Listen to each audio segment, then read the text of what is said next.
Sebelum kita kata akbar, kita berhenti, hukumnya makruh. Contoh, Allah minairuh, makruh, tidak haram. Yang haram Allahu akbar, sudah sebut huruf ra, lepas tu buat benda yang lain bukan hak sembahyang, berdosa. Dah kalau bercakap dalam sembahyang tidak batal.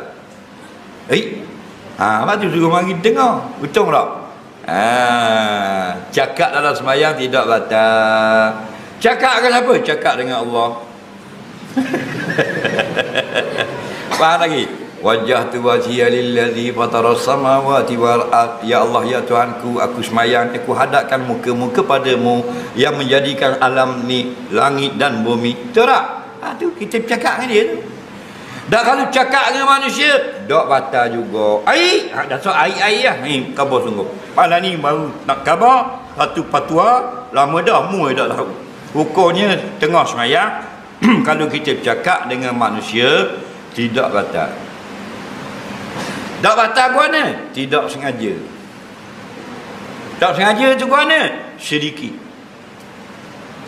Okey, dalam kitab-kitab, dalam mazhab Syafi'i sedikit tu banyak mana? Tak lebih dari 6 perkataan. Contoh, kita tengah semayang, bini kita, anak kita tanya, abah, dia tak tahu kita tengah semayang, dia duduk luar bilik, kita semayang dalam bilik. Abah, jadi tak nak pergi syurga? Jadi lah. Kita tengah semayang, so jadi lah. Aku tengah semayang. Tidak batal. Kerana jadi, dua baru. Dalam kitab fiqh Syafi'i 6 kalimah. Betul tak?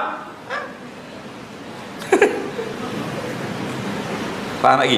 Tapi kalau sengaja, batal. Walaupun sepatah. Walaupun sepatah. Sepatah mana? Sepatah yang mufhim, yang memberi faham. Faham lagi? Contoh, anak dia nak ambil duit dalam beg pitih, nak beli aiskrim. Masih ayah dia tak mayang, tak berani nak ambil. Bila ayah mayang, dia nak ambil. Ayah kata, hai, batal mayang.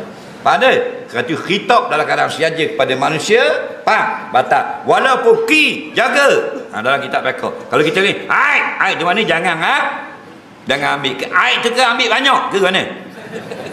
Adik kalau ayah, hai, mana benda? Jangan. Betul tak? Budak uti.